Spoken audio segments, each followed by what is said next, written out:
Shabbat, Parashat Vayetze.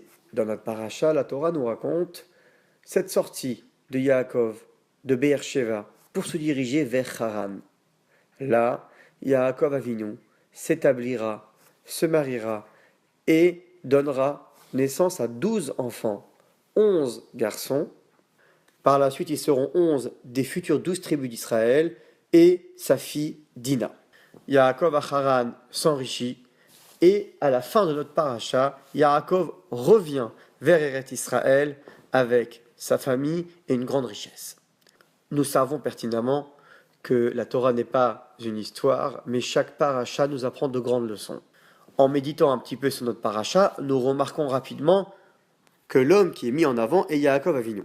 Donc, à nous d'analyser la particularité du patriarche Yaakov sur ses précédents, Abraham et Yitzhak.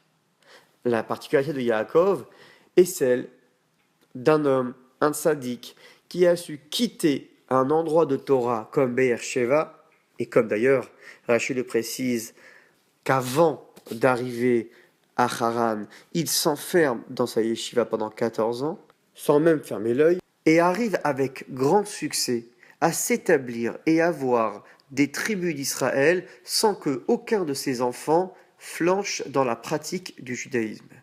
Autant dire que Yaakov est le seul à avoir rejoint les extrêmes, le plus haut dans le sacré et le plus concret dans le physique. C'est la raison pour laquelle Yaakov s'écrit Yud Rekev.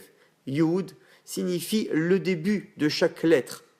En effet, lorsque nous écrivons une lettre de la Torah, nous commençons d'abord à poser la plume qui va donner la petite marque d'encre qui sera ce Yud.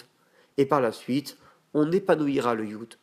Le Yud est donc la définition du départ de chaque lettre sainte. Rekev est le talon, la partie la plus basse de l'homme. Yaakov Avinu a su rejoindre l'extrême sainteté avec le physique le plus concret. C'est le secret de Yaakov Avinu, son plus sur les patriarches précédents. Voici l'enseignement de Yaakov Avinu. Pouvoir quitter un endroit sacré pour s'immiscer dans le monde, c'est possible, et au contraire, avoir une réussite bien au-delà de toute espérance. Shabbat Shalom.